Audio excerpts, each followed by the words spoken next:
Et donc tomeka gouvernance ya moi malamu po mboka na biso esengeli etelema soki to bandi ko critiquer ezali te kaka po tozali na besoin ko critiquer mais tozali na besoin que ba décider à n'importe quel niveau ba yoka mbela na biso tokoki kozala na mboka te oyo tozali producteur de diamants mais tokokaka ko tailler diamant te eloko oyo tozala nango ka baba nini CSC balobi oyo eza expertise ya diamant et puis on s'arrête là na provenance ya diamant ya ba nani ya mende oyo ezaki nango diamant na kimber non tokoki kokoma mal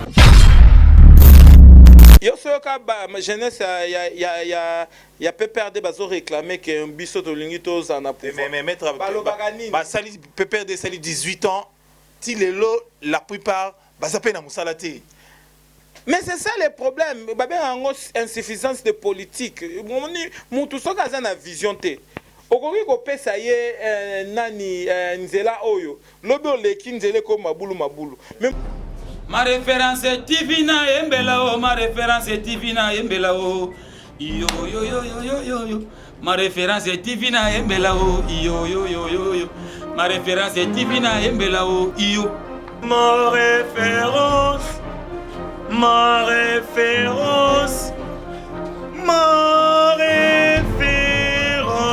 TV.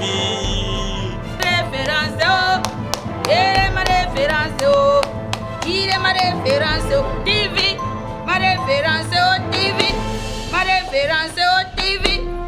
Kenga malo fe kaongo yao. Kenga malo fe kaongali yanzana tambola samtadeda oe. Mais Didi t'appelle Bodo. Ma référence TV, ma référence TV, ma référence TV. Bana mere, bangwasi, bambangi na munu, bandeko na ngai bankana, s'abonner massivement wapi. Bokota na YouTube wana, obeta kaka ma référence TV. Tala, zwali sapi na yo oyo, kaka li sapi oyo mosusu te. Esika omoni, bakomi, s'abonner. Li sapi oyo kaka. Dobika, bongo yo komi mbala moko abonné.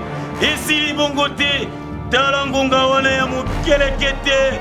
Ezali na mopanzi ya loboko na yo ya mobali. Kaka lisapi oyo, dobika na ngonga wana. Dobika, yango elakisi nini? Notification, ya gag, ya émission, ya télé-réalité, ya ba film. Et Kobanda, oyela yoloko la litabisi.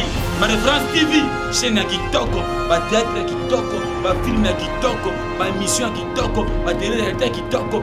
Ma référence TV, référence à ba mokili nyonso sika ba kutala ba théâtre.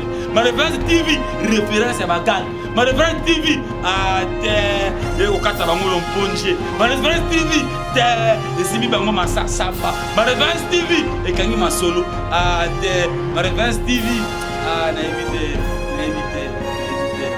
Quand tu souhaites, tu ma référence. Quand tu souhaites, tu fais information. Nyoso, bagage, nyoso, ba théâtre, nyoso, ba film mo bimba na yo, be émission ya paquet na ma référence TV.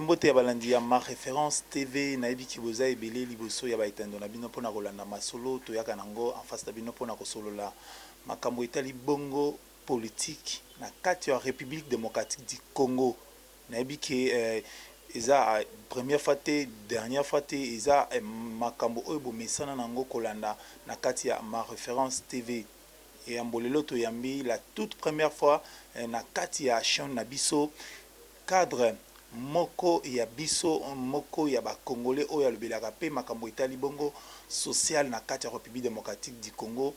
Kombo na ye maître Papi Mbungu Lelo aza mwana Congo alinga Congo.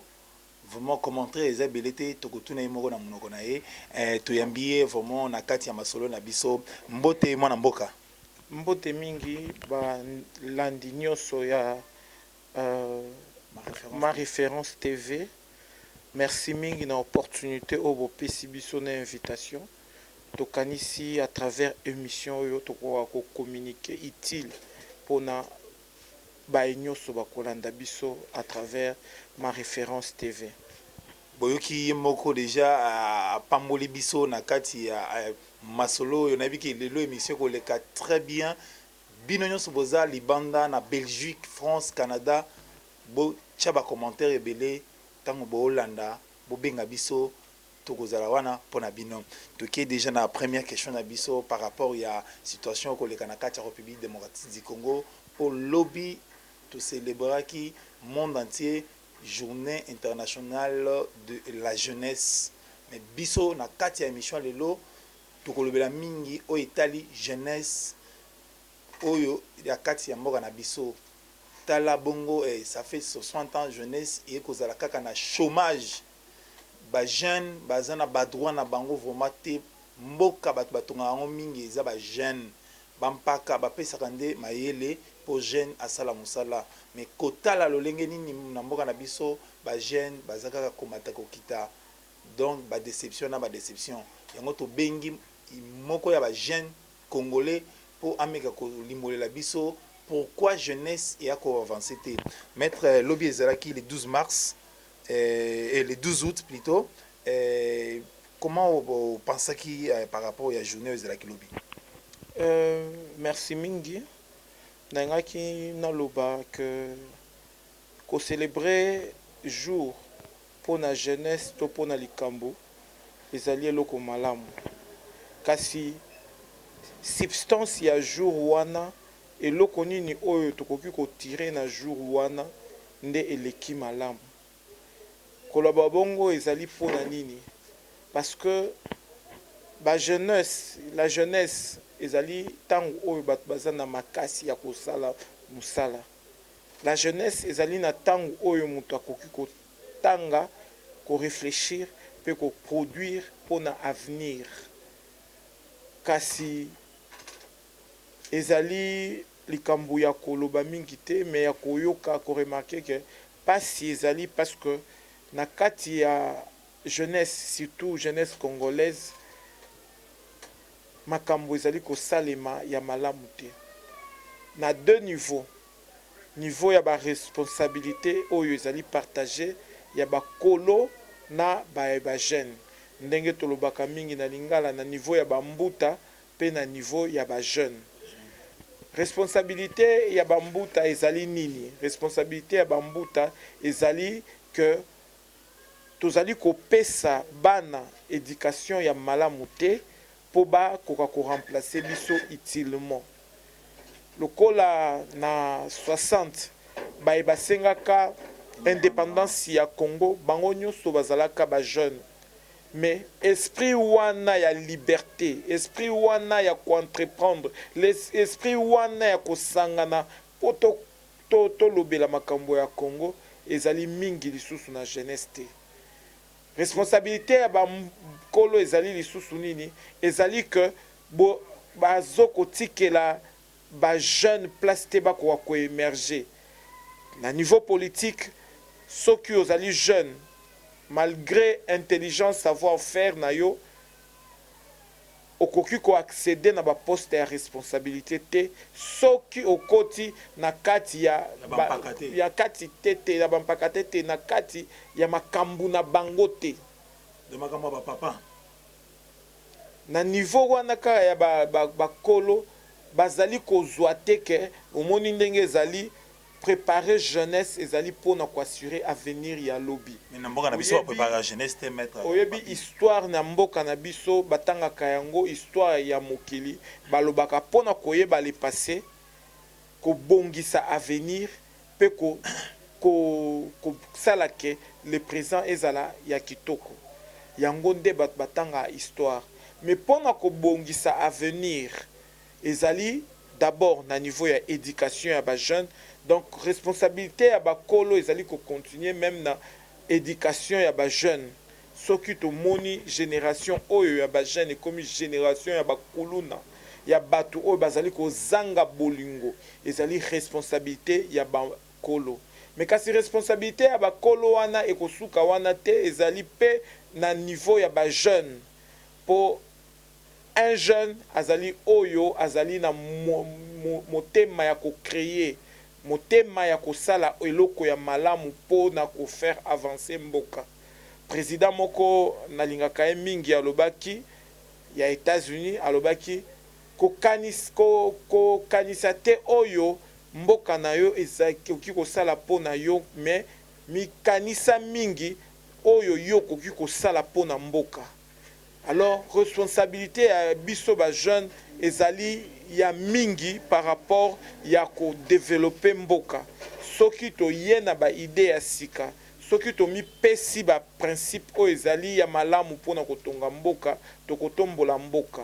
Responsabilité ya ba jeune ezali lisusu nini ezali que biso ba jeune tokoti na oisivité ebele au lieu de réfléchir mpona avenir ya mboka tozali na makambo oyo ezali ko avancer mboka te. Tala nazalaki na camarade moko ye autaka mboka moko babenga ngo Kikwit na province ya Kwilu, la grande province de Bandundu. Ayaki awa na Kisasa musala azalaki kosala ezalaki koteka mai kasi koteka na ye mai wana azalaki mwana ya mayele kombo nezalaka Lufungula azalaki kobomba ndambu ateki mai oyo balekisaka mai 100 francs abombi mwa ndambu mususu asaleli ti une année na ndambu après akokisaki mbongo ya ebele ntango ayebisi ngai maître nga nakokisi mbongo ebele nalingi nakende sikoyo na mboka na biso natunaki ye nga nakanisaki mbongo ebele azokolobela ezali 100-200 dollars non akokisaki 3000 dollars kaka na mai alobi sikoyo ake na mboka asombi baproduit awa ake koteka na mboka na encourageaki ye lelo oyo akoma patron akoma commerçant ya munene soki okomi na mboka Kikwit otuni Lufungula bakoyebisa yo ke ndako ne yango oyo famille ne yango oyo effort ya jeunesse ezali te kozelaka bakolo bapesa biso mais esengeli na biso ba jeune tozwa conscience ya ba responsabilité mingi balobaka que la jeunesse c'est l'espoir de demain nga na lobaka bongo te na lobaka la jeunesse c'est aujourd'hui le travail d'aujourd'hui produit le fruit de demain. La jeunesse c'est maintenant ekota na option ya dynamique ya kosala mouvement pour que to changer mboka na biso même moral toujours. Maître Naba ndenge opesi ba analyse par rapport ya ndenge ni jeunesse jeune ako vivre mais na mboka na biso to remarquer que jeunesse vraiment azara vraiment na place te par rapport ya makambo otikoloba po na pesi exemple depuis naza mwana muke babetaka lisolo avec Kengo pe bavi wana bazozo tenter ya ko aider jeunesse sikoyo avenir vraiment ekozala ndenge nini po tala lelo bajino bakopesa ba responsabilité bakoka yango te parce que bazaki mal encadré yo za molobeli ya peuple moi likanisi soit proposition par rapport ya ba envers ba autorité na biso ekozala nini mutu moko ayebisanga na place na vie basalaka mbetu ya mutu te. C'est il revient à chaque jeune ya kozwa conscience que on te laissera pas les champs libres. Il faut Redi amisi aloba pasola libanga ya vie na yo moko. C'est-à-dire en anglais il y a un adage important au américain ba intériorisant, c'est le self-made man. c'est-à-dire komisala yo moko okoma na niveau oyo okocréer engouement autour na yo. Tala métier na yo ya journaliste otie sérieux na yango, demain tôt le lendemain comme en référence ya mutu oyo abimi à partir de rien pour na ko émerger. Ezali pe ndenge moko oyo jeunesse akoki kosala makambo po akoma ko émerger, mais malheureusement biso ba jeune tokoti mingi na distraction tango beti cop ozwi na bandina na ba oyo bazali ko beta cop azwi $10 atumbi $10 lelo yo ake métro tongo azali même pas na mbongo kosomba lipa. C'est de l'inconscience que moi j'appelle à la jeunesse esengeli esila. Jeune azui moins $20 abengi ba massa bake métro bake boîte bake nini osilisi eloko wana lobi na tongo liboko ekomi ya kosenga ebongo liboko oyo esengaka ezalaka toujours na se ya oyo apesaka.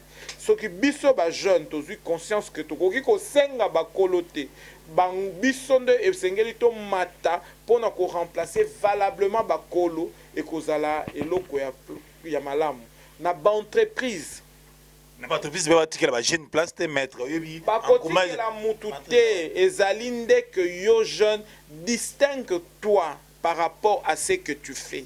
Soki yo ozali jeune pasteur olandi mibeko ya nzambe malamu loboko ya nzambe ekozala likolo wana nde bakoma ba esco makasi ba pa jeune pasteur na kati ya ba jeune pasteur il y a aussi des gens bien qui parlent de Dieu et qui aiment Dieu et qui agissent conformément na liloba ya nzambe wana tozali ko encourager bango parce que bango nde bazali ba remplacer valable na bakolo pe niveau na bango et bakolo batikelaka bana place te ezali loi ya nature, mais il faut biso nde tobunda pona ko remplacer valablement bakolo. Moni combien de jeunes qui se distinguent na kati ya mboka na biso? La plupart de nos jeunes, la plupart de nous, je parle de nous majesté, la plupart de nous tozali na ba considération moko ya malamu te, tozo zanga ba valeur.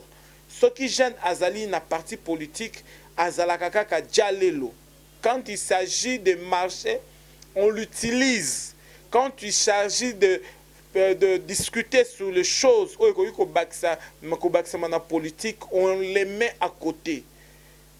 De même que ba jeune oyo bazali na kati ya recherche et emploi o bazali ko trimer na chômage.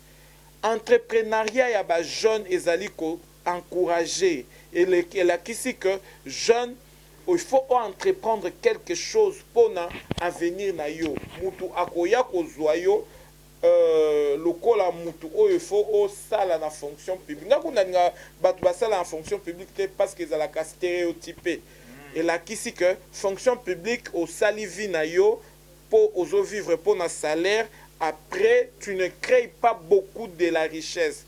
La plupart de gens au bazala ba fonctionnaire ba créer ka richesse te autour na bango autour ya ba idée na bango basuka kana contentement kaka mbongo ebimi mbongo esali boye tokaboli esili.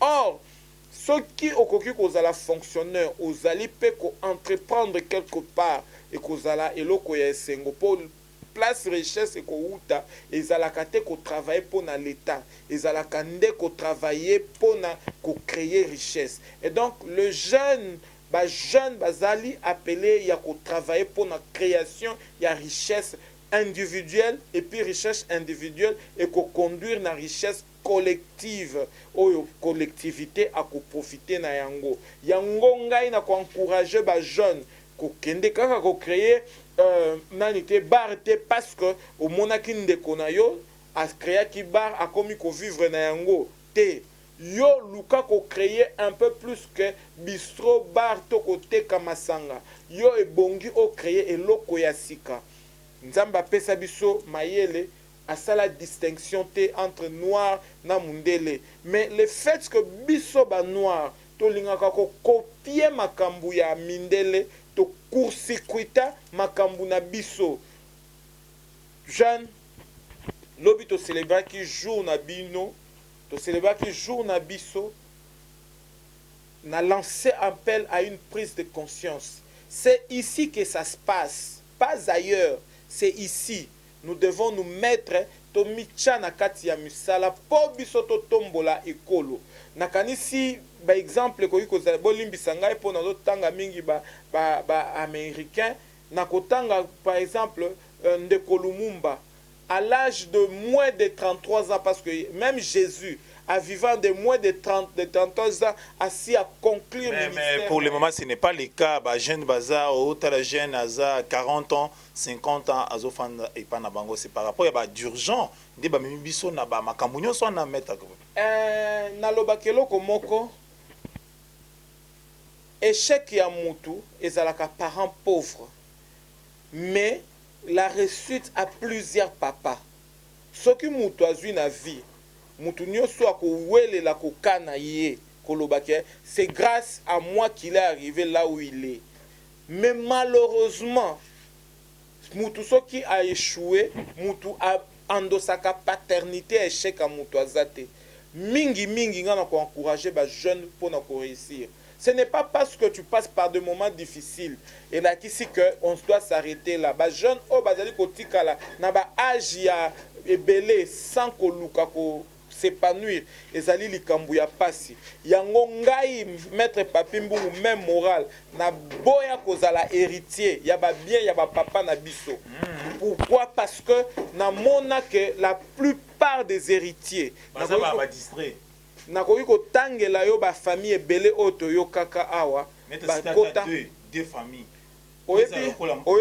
oyebi famille Lito Moboti galerie présidentielle wana mobimba ezalaka ya bango mais lelo yo ezali wapi. Et donc nayebi te soki ba famille ya Mobutu oyo ba remplaçaki Mobutu bazali na plus de 10-20 parcelles na kati na mboka na biso oyo bana Mobutu basombi na mbongo na bango. Alors, bah jeune, il faut se contacter na kati ya héritage ya ba parents. Maître na yoki aux aides ya likolo, mabe mususu eza ya ba parents. Yango ne lobi mabe mususu ya responsabilité mususu ya ba mikolo parents tango za na bomoi. Ko zala oyo apesi yo directive po te ezalaka biso biso quelque chose ba tumisusu pe bazali bakola na kati ya luxe na kati ya opulence mais ba se distinguer na mayele pona kotonga mboka bazali mwa mingi nakoki pe kotangela yo bazalaka bana yaba nani neti Jean-Pierre Mbemba bon aux yeux exemple Mbemba bon bazalaka bana yaba. Mais kasi, à la fin des comptes, ils se sont distingués par le travail. Le lot ozana Félix Tshisekedi Chilombo, azalaka pe mwana ya dignitaire, ya deuxième république. Mais kasi le loyo a se distingué pour alingi ko akomi président ya mboka, alingi ko apporter changement. Et donc nakotanga pe bana ya ba commerçant ebele, hein? T'as des commerçants. Nakotanga bana ya ba commerçant bazali mwa mingi. Oyo ba se distinga na makambu ya gestion ya malamu. Pourquoi eloko wana esalemaka na lelo siko na kobwaka bale pa ya bakulutu soki ozali na ndeko kopesa ye mbongo te melakisa ndenge ya koloba mbisi parce que soko lakisi jeune ndenge ya koloba mbisi lobi akokufa lisusu nzala te mais kasi soko lakisi jeune waya abeti yo matolo pesi ye ake kobume azongi abeti yo matolo opesi ye lobi matolo eza mona to mesana nango na kini metre non eza eloko oyo ezali koboma jeune jeune lakisa ye kolona lakisa ye kopeshe mbisi lobi akozala pêcheur epi akozala toujours dépendant na yo te mais kasi soki la façon dont to conduire jeunesse ya mboka Congo ezali te yango nasengi une mise en question. Nasengaki na ndeko na biso ministre ya jeunesse nabi il faut aussi la état généraux ya jeunesse parce que yoza ministre ya jeunesse mais aucun lien avec l'éducation nationale ezali ozomona on dirait yo gérard ba papier tozo koyeba yo te alors que tu étais un jeune éloquent qui parlait bien et tout ça na nini donc biso ba jeune tosuka na maloba kaka misala ya kosala mpona koconcrétiser miloba wana eza te. Et donc c'est un danger alors que Macron, c'est aussi un jeune, il est moins âgé que moi, mais il a fait de choses au babengaka ya malamu mpona France. De même façon que ba o bazali ba kulutu, to suis exemple ya président oyo Ouattara. Alobi to sala cacao, mais cacao to kenda côté kango na mboka ba paya kaka et puis na façon brute. Oyo bango ba salelaka ba chocolat, ba sala ba produit fini. Toza capable te ya ko sala ngo na mboka na biso. À la fin de compte, il a fait ça, mais malheureusement, za lokola ba africain nyonso to ezalaka. Alingo zonga na pouvoir. Alingatika na pouvoir lokola CCC ko kukungwendu. Malheureusement, bafricain biso ezalaka soki ozo kokola na mbula au lieu koma pe na kokola na sagesse tozali kokita lisusu tozali kokola koma lokola bana mike au lieu tokola na mayele tomikitisi lokola bana mike nyonso eza faute non maître nyonso eza faute ya encadrement pe omoni encadrement pe eza na problème moko yango nde ezosala ke omoni jeunesse africain jeunesse congolais jeunesse africain toza tikali kaka na distraction na matolo ba mosusu bakomi na bango ba jeune mosusu bazangi maître zela émission lelo ebi keza elengi makasi ba téléspectateurs lelo oyebi tozara mingi tokolobaka mingi kaka politique mais lelo to toucher ba point où ils appuient beaucoup société parce que la jeunesse c'est l'avenir de demain. C'est pas ça, la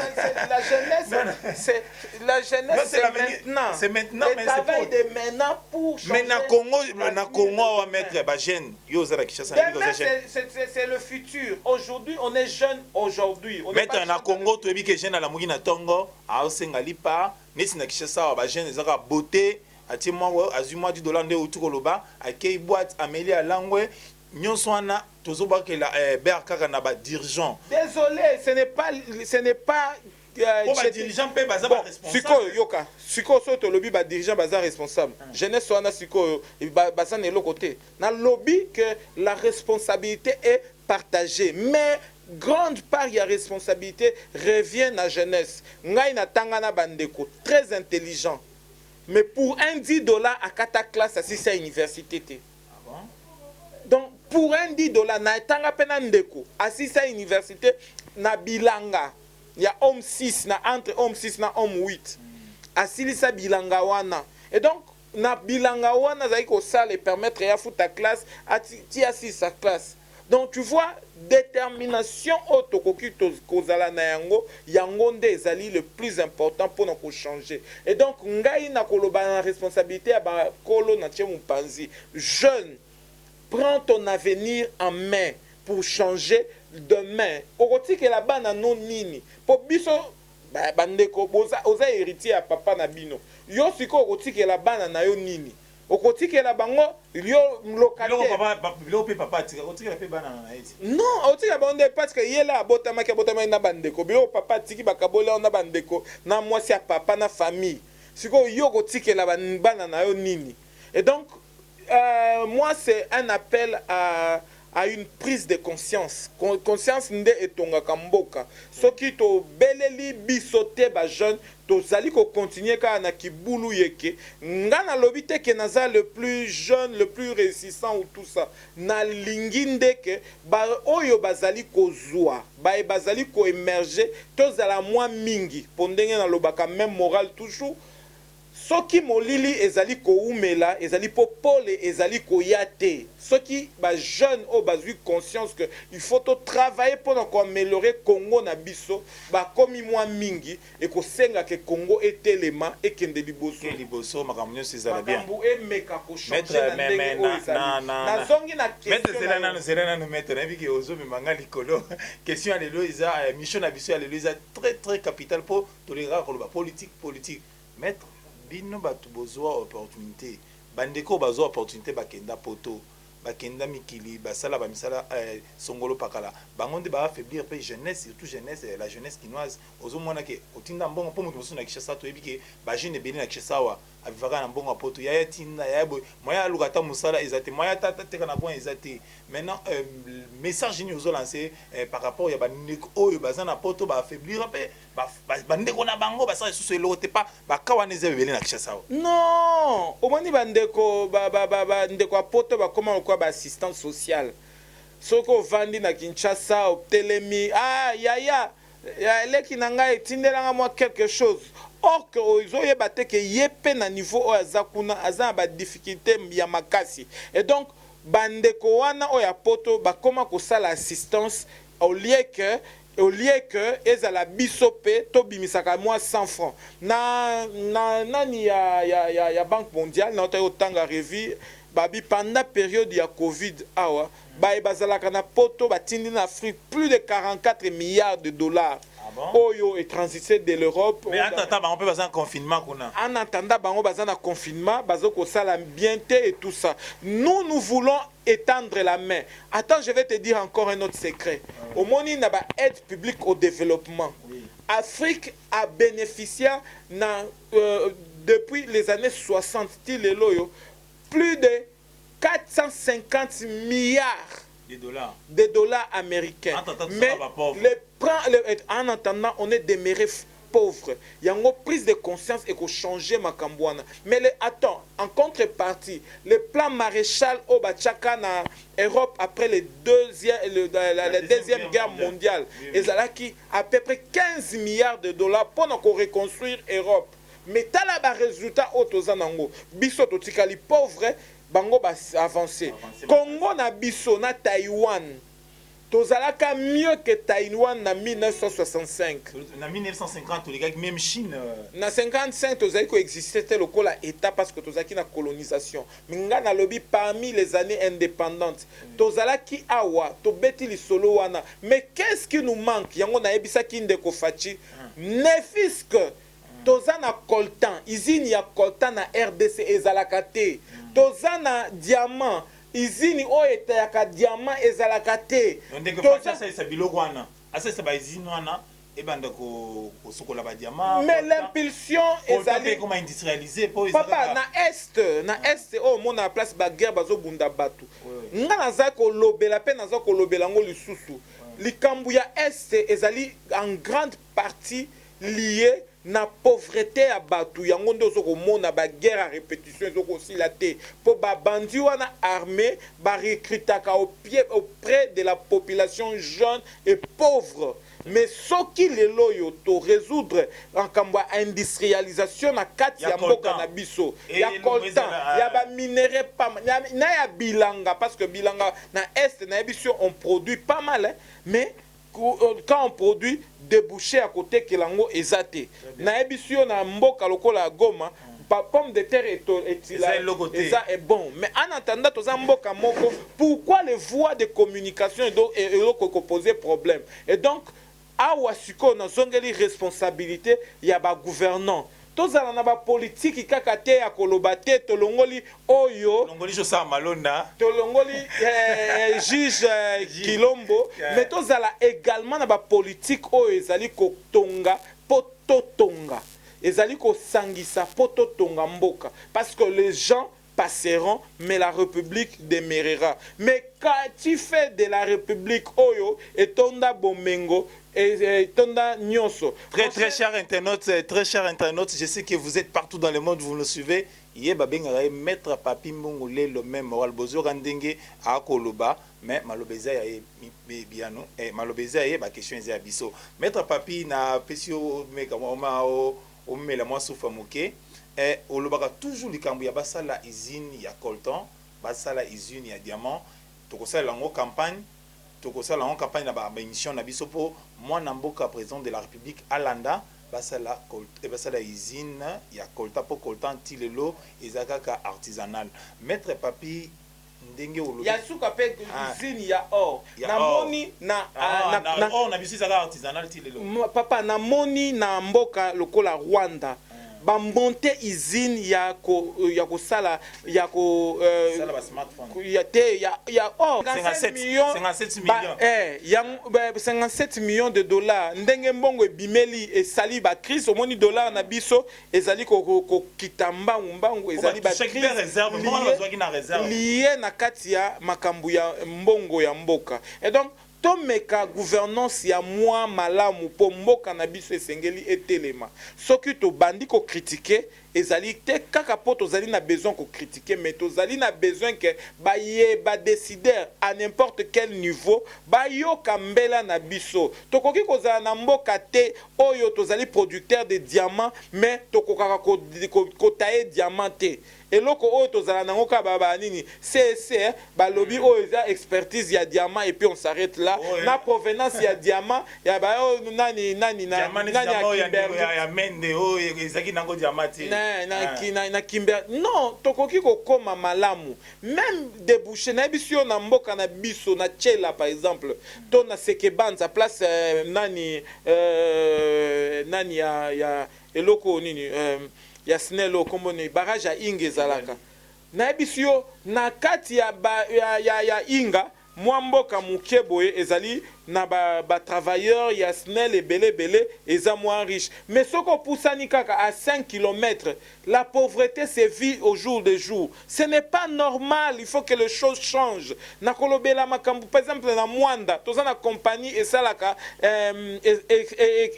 bimisaka pétrole mais na Mwanda il y a même pas 5 km ya route asphaltée ya pamba ezate. Donc, eza ba contraste moko oyo ba jeunesse ba tata ba ndeko tozwa conscience pona kotonga mboka tozalaka na pouvoir ba ko bazali na kata pouvoir balingi kotikala mais totikala te pona ko continuer ko bongisa mboka tete balingi kokota na pouvoir tozala na ba projet concret pona ko kutana na ba besoin ya peuple. Très bien de bandeko balandi ya ma référence TV bozo kandenge toko kende déjà na kati ya masolo na bisona maître Papi Mbongolelo maître Papi ba politicien mosala na bango ezaka ya koutiliser jeunesse marche à IDPS omoni ba jeune babimi na nzela marche à PPRD marche à Boy marche à Lamuka mais pourquoi ba politicien ba ko aider jeunesse te pour politique ndiende asa na pouvoir yo soka ba jeunesse ya PPRD bazo réclamer que biso to lingi to za na pouvoir mais maître ba sali PPRD sali 18 ans ti lelo la plupart bazape na musala te. Mais c'est ça le problème. Il y a une insuffisance de politique. Tout ça, c'est une vision. Okoki kopesa ye nani nzela oyo lobi oleki nzela ko mabulu mais mutu soki aza na vision na détermination okopesa ye nzela oyo lobi olize okuti olobi nzela mo ezalaki wapi okomi kotuna nzamba pesa biso capacité ya ko transformer nature ko sala temps ebele na pouvoir eza eloko mais ko capitaliser tant à pouvoir pour na bien la communauté et l'équipe malamu ba politicien ba sala nini pour la jeunesse pour na communauté jeunesse na zela contestation par rapport ya balidi na mais bison de bongi jeune o se prendre en charge Moussa Lobaki phrase Nemoko Tigala célèbre prenez-vous en charge se prendre en charge ça veut dire quoi c'est exactement non c'est exactement la prise en charge c'est-à-dire que les jeunes doivent être utiles dans la société yango wana prise en charge au musée à Lobaka na histoire ya mboka na biso ba phrase célèbre ezali mais ba phrase o eleki a prise de conscience pour na jeunesse pour na ba vieux pour na totonga mboka na biso na kati ya ba mboka mususu okokuta nazalaka premier ministre to nazalaka président de la République. Voilà ce que nous avons construit pour le bien de tous. Ngai leloyo ezali constat amer pona ba jeune ndenge nini pasi ezali ndenge nini makambo ezali mais toyeba que soki jeune azali na niveau oyo ezali d'abord responsabilité ya jeune biso nyonso bao bakomi bakolo bazala ba jeune mais qu'avons-nous fait pour na ko changer avenir ya ba jeune wana et donc lelo yo na bwa kimbela prenons conscience jeunes pour transformer notre pays. Mundele akoyaka jamais ko transformer mboka oyo. Maître Papi ndenge tozolo bela likambo ya jeunesse. Ndenge tozolo bela likambo ya jeunesse, mais ndeko Kabila azwaka pouvoir trop jeune, mais à 18 ans à sala pe le côté au moins que jeunesse a pas pris sa responsabilité à sala pe le côté maître à moi ni à sala pe le côté maître cause na conclusion activité ndeko Kabila azoka pouvoir na temps jeune, il a fait ce qu'il pouvait faire. Atiki jeunesse qui a un chômage. Non, non, na lobby non, non, na on souffrir boye et ça peut pas fruit na ye. Yoka na bisio na linga ba fonction publicité pourquoi? Parce que les jeunes pensent que il faut à la fonctionnaire il y a l'état pour vivre. Or, na kati ya mboka actuel la vie il y a le partenariat public privé. Le rôle, il y a l'État et la régalienne. Kochaba règle o esengelami. Donc, ce qui est par exemple, le lobby de Kabila, Asaki Yoka, ça qui est l'autre côté, Yoka ngana silisa. Ce qui est le lobby à saler l'autre côté, c'est faux. Pourquoi? Parce que arsenal juridique oyo, to tikala nango na mboka oyo, par rapport à Mibeko, par rapport à la constitution, toza parmi ba pays oyo, réglementation ezali na ba domaine nyonso. Donc tokoki lelo yo kokanga Sénat parlement pendant 5 ans to lobi to respecta kaka mibeko ya mboka ekotele mekende bien. Pongai nazali na idée pe nazali convaincu que Sénat ezali budget fort. Donc baliaka mbongo ya l'état ebele. Basa rappelle le côté. Ngana lobi lokola yote. Mais ezali biloko oyo ezali kolia bambongo ebele, mais ezali kolia bambongo ebele cause direct na indirect ezali, mais kasi ba Sénat wana il fallait ba travailler mingi pona ko aider mboka ekende liboso na kanisi tokoki ko sala na bi bien tokoki ko sala 5 ans to lobi to buka mibe côté to produit mibeko ya sikate mais to salela ka oyo ezali. Donc Koloba Kendeko Kabila sali le côté c'est complètement faux parce que mboka ezalaka oyo o ba base. Mais ba base mais sikoyo misala kolobela misala pona ba jeune ezalaka création ya nani comment dire public na privé et bongi sikoyo biso ba jeune to contre un entrepreneuriat de jeunes pour nous permettre que to entreprendre et loko et simbi Microsoft tangu Bill Gates alotaki ndoto ya kosala machine mukie na maboko ya batu o ordinateur ezalaka gouvernement américain te ezali à partir ya jeune moko Bill Gates alobi parce que dans l'état ancien quand on parlait des ordinateurs papa ndako oyo eza mukie donc c'était de grosses machines oyo osakana te mais muto a réfléchi que on peut avoir une machine ya taille réduite à la portée de tous et au moni le loyo ba ordinateur comment et loko ya batu nyonso. Et donc bisope photo s'inscrit na niveau wana na lingina saluer ndeko e kanga le loyo ezaki mukolo bakenda ki kwa kundaye na za question avant to koma makambo ndeko kanga mettre zela mettre to koma na ndeko mettre ndeko Félix P aye a lobby que l'année 2020 ce sera l'année des actions. L'année de l'entrepreneuriat a lancé en gros jeunesse à Liboso. Si les lopé, à zone n'a pas même dans Zela, de Kabila a subi 18 ans déception. De Félix P Bandaye 2 ans en goyo, n'a pas de jeunesse dans l'entrepreneuriat. Les seuls mots réseau bétamate tout ça. Malonda lobby, oya lobby, oya boy, biso ba jeune. Wapi place, wapi eloko toko sala na kati ya mboka na biso République démocratique du Congo.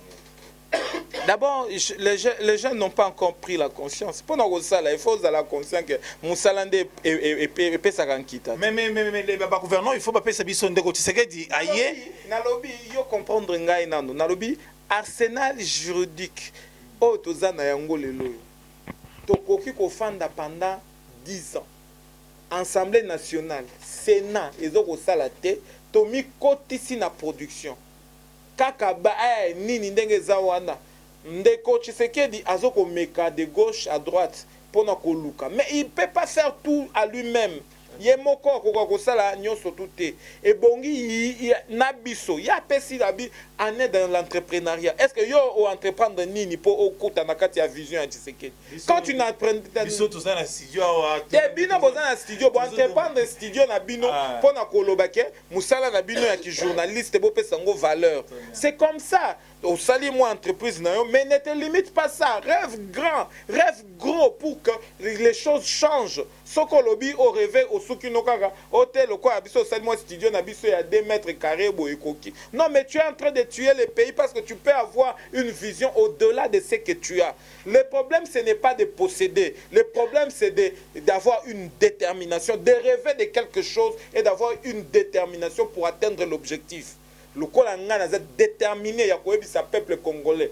Ne continuons pas na kati ya rêverie. Au moni primis naskol yoka primis naskol différence des années.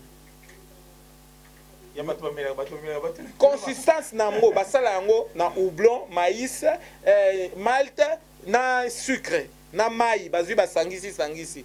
Mais au moment la publicité à primis mikolo et sali ke bat bameli primis. Mais en substance, to mela ba primis banini, to kumbi nini pona ko transformer mboka na biso. Et l'autre côté, nkai oyo tozana ko lutka, nkai depuis Livingstone Ayaka. Tozana ba boîte tout le lo e baluka aka nkai bongo. Pourquoi nous pouvons pas changer? Toko sala ba kwanga na ba kasa depuis Stanley. Tozo continuer ka ko sala. C'est bon, mais il y a pas mieux à faire pour ça. Même moral à lobby, il faut qu'on mette conscience que to transformer mboka na biso. La transformation en mboka na biso ezoko leka par biso ba jeune. Ce qui to sali et l'autre côté, to revendre na ba critique. Obi na français ba lobaka critiquer ezali eza problème te, mais ko sala nde ezali problème. Biso to kota ce qui président lobby que année ya misala année d'action. Mais quand on a été causé la tête que Félix a ça là, yo sikoyo yo kota la tête que Félix a ça là, yo tout nangam siko na ne wana entrepreneur na sali nini po que vision à Félix wana to kuta nango. Vous comprenez? Attitude na biso ya ko percevoir na ko recevoir ba message et ko sala na biso to bima to longwa jeunesse oyo to chalo boko to zali ko zela ba pesa biso na betelio lisolo ya aide au développement to recevoir na Afrique plus de 450 milliards de dollars mais to continuer ka ko senga nani liboko tandi na extérieur bo defisa biso mbongo bo pesa biso ba don et tout ça. Biso tangu nini toko koma pe Congo apesi don à tel pays parce que akuta na catastrophe naturelle. Et bon donc il faut to kotande na kati ya ba vision ya bongo pona kotonga mboka na biso Congo. Agir autrement ezali pasi. Maître poto komi na suka émission na biso to sana jeune mo pe ba otiko kundaye lelo abandaka jeune akomi pe mpaka ndeko Martin Kanga fondateur ya institution monene oyo formé ba informaticien na Congo na mamboko tezana zinga otikotika biso lilobani nyokozala par rapport ya musala oyo asali na monde scientifique na biso po abandaka musala na zalaki jeune na cadre toujours ya masolo na biso lelo tolobeli mingi et jeunesse. Ils sont tombés nos braves. Paix à son âme. Papa Ekanga yeba que o nyoso ekanda o alekana ifasik akozalaka toujours na likanisi pona yo. Merci d'avoir été un jeune modèle na kanisi pona ngai ba papa Ekanda il fallait bâtir un panthéon ya kati ya jeunesse comme un modèle de la jeunesse congolaise pour l'entrepreneuriat. De rien il a fait l'impossible. Ngai nazali apôtre direct, descendant direct. Ya Kimpavita, Simon Kimbangu, na ya papa Ekanda. Pona moni pona ngai azali modèle. Ya makambu. Akota na politique te. Atikala kosala makambu oyo eboti makambu ebele. Po ba mingi biso ba jeune to zelaka tokota politique po to zwa mwa mbongo tosomba mwa voiture tosala mais ye de rien atie mutu na ye na nani et puis le plus fort na Papa Ekanda ezalaki nini c'est que c'était quelqu'un qui était presque un handicap. C'était un handicapé. Mais derrière, il a su construire un empire. Papa, que ton âme repose en paix. Tu as bâti un bon combat. Tu es un modèle pour la jeunesse. Maître Nabi qui est en avision comme Mukeli et Liloba Souka na téléspectateur na biso poto boucler émission ezani nazo ko se souvenir na papa wana un jour on a kende ko rendre visite il m'a dit il faut que la jeunesse comprenne des choses bako tandelo mbetu te bat-toi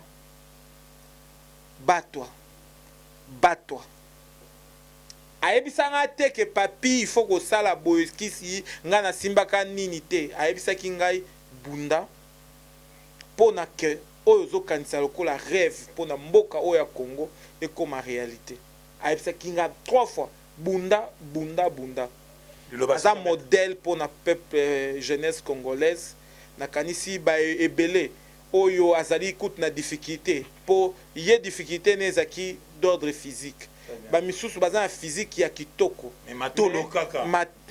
mutu ezali na mwa handicap tolongola handicap wana même intellectuel po tokoma tolanda modèle ya Papa Ekanga napesi bayeba kolanda biso nyonso mbote peut-être que tolobaki makambo ebele mususu ekutani na ndenge na bino ya komonela makambo te mais tokanisi to communiquer pour te permettre biso to réfléchir deux fois na lobite ke naza na monopole ya koloba makambo ya malamu to ya mabe mais nakanisi na to sali émission oyo pour na ko réveiller conscience ya jeune parole de même morale toujours nayebi ke bozalaki ebele boyoki ndenge maître Papi Mbungu lelo a expliqué a ndenge nini jeune akose comporter na kati ya société jeune akosala nini mpona mboka na ye soki bosepeli na émission oyo tokutani mbala nsima merci beaucoup même morale